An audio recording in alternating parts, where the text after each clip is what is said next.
An aircraft carrier is among the heaviest objects ever moved by human engineering. A Nimitz-class carrier displaces approximately 100,000 metric tons of water when fully loaded. That mass is equivalent to roughly 650 fully fueled Boeing 747s stacked together. At some point in its service life, that carrier must be removed from the water entirely for hull inspection, propeller replacement, or structural repair. There are no dry docks built into solid ground large enough to accommodate it at most naval bases worldwide. The solution is a floating dry dock, a structure that itself floats, sinks beneath the carrier, and then rises. It lifts the carrier completely clear of the water on a platform that moments before was submerged. It does not crane the carrier out of the water or drag it onto a beach. It simply pumps itself dry.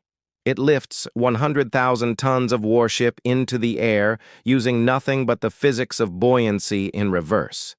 This reveals one of the most precisely managed hydrostatic operations in naval engineering. The confusion comes from the apparent simplicity of buoyancy. Everyone understands that pumping water out makes a structure rise, but supporting 100,000 tons on a flat platform while remaining stable in a tidal waterway introduces extreme engineering constraints. It must sink to a precise depth to allow the ship to float over its keel blocks without grounding. It must rise evenly, so the weight transfers onto the blocks without imposing loads that damage the ship or dock. The system must remain stable, even as the center of gravity and metacentric height change continuously as water is pumped out. Each requirement constrains the ballast management sequence, leaving very little margin for error. Consider the AFDB-class floating dry docks, the largest ever built. The AFDB-4 has a lifting capacity of approximately 100,000 long tons. Its overall length is approximately 325 meters, with a pontoon section approximately 73 meters wide. The structure consists of a pontoon section and two side walls, forming a U-shaped cross-section. The side walls contain ballast tanks that can be flooded with seawater to sink the dock or pumped dry to raise it. The pumping system consists of multiple independent pump sets moving thousands of cubic meters of water per hour. Operators monitor the dock's trim, list, and freeboard in real time from a central station throughout the sequence. Most people, when they consider how a floating dry dock works, imagine the process as straightforward submersion and resurfacing. Flood the tanks, the dock sinks, the ship sails in, pump the tanks, the dock rises, the ship sits on blocks. That sequence is correct in outline, but omits the critical complexity of the keel block landing sequence, which is the most structurally demanding phase of the entire operation. The keel blocks are wooden or composite pads arranged on the pontoon floor in a pattern that matches the specific ship's hull form. When the dock rises and the ship's weight begins to transfer from the water to the keel blocks, the load distribution across the blocks must match the ship's structural frame spacing and hull plating thickness. If the blocks are incorrectly positioned or if the dock rises unevenly, concentrated loads can be imposed on the ship's hull between frame stations, causing local buckling or permanent deformation of the hull plating. For a naval vessel, hull deformation is not just a structural problem.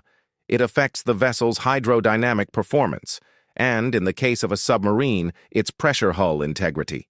The keel block placement is therefore planned in advance using the ship's structural drawings, and the dock's rise is managed so that the ship settles onto all blocks simultaneously rather than rocking onto one side. The ballast management sequence during docking begins long before the ship enters the dock. The dock is pre-ballasted to a submergence depth calculated to provide the required keel clearance for the incoming ship. At its actual draft, which varies depending on fuel load, stores, and equipment aboard at the time of docking, the ship is guided into the dock by tugs and mooring lines positioned precisely over the keel block array, using survey marks on the dock walls and laser alignment systems. When the ship is in position, the ballast pumps begin dewatering the tanks in a sequence designed to raise the dock evenly, pumping symmetrically from port and starboard tanks simultaneously to prevent the dock from listing. and pumping from forward and aft sections in a coordinated sequence to control trim. As the dock rises and the ship's keel approaches the top of the keel blocks, the pumping rate is reduced, and the ballast control operator monitors the dock's list and trim continuously, making pump-by-pump adjustments to maintain the dock within a fraction of a degree of level throughout the critical landing phase. The acceptable tolerance for list during keel landing is typically less than 0.1 degrees. At the scale of a 325-meter dock, that corresponds to a height difference of less than 60 centimeters between sides. The stability analysis of a floating dry dock during the docking operation is one of the most complex hydrostatic problems in naval architecture. As the dock rises and the ship's weight transfers from the water to the keel blocks, the system's center of gravity rises, because the ship's weight is now supported by the dock structure at the level of the keel blocks, which is below the ship's waterline but above the dock's own center of buoyancy. This rise in the combined system's center of gravity reduces the metacentric height, the stability parameter that determines resistance to rotation. If the metacentric height falls to 0, the system is in neutral stability and any small disturbance will cause it to list without self-correction. If it goes negative, the system is unstable and will capsize. The ballast management sequence must maintain positive metacentric height throughout the docking operation, which constrains the rate at which ballast can be removed and the sequence in which individual tanks are dewatered. On very large docks handling very large ships, the stability margin during keel landing can be uncomfortably small. The ballast control operator must manage the system within a narrow envelope while simultaneously controlling list, trim, and pumping rate. The structural engineering of the floating dry dock itself is a distinct challenge from the hydrostatic management. The pontoon must support the full weight of the ship, distributed across the keel blocks and the bilge block array as well. The pontoon is supported only by the buoyancy of the water beneath it, acting as a large flat plate under concentrated loading. Its structural design must ensure that bending moments do not exceed the capacity of the deck plating and longitudinal frames. For a ship with non-uniform weight distribution, like those heavier aft due to machinery, the keel block loads are not uniform. The structure must carry the resulting hogging or sagging bending moment without permanent deformation. The side walls carry both the ballast tank loads and the longitudinal bending of the overall dock structure.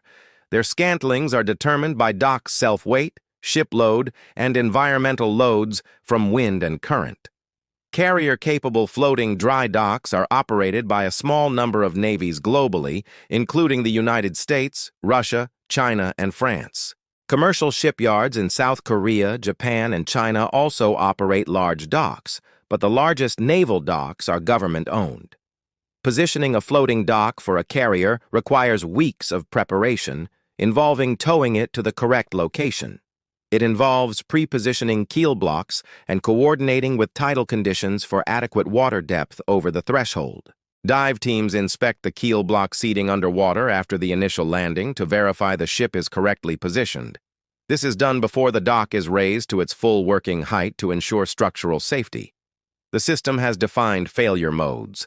The most serious is dock capsizing, caused by negative stability during keel landing. A capsizing dock with a ship aboard is catastrophic. The ship rolls off the blocks and both sustain severe damage.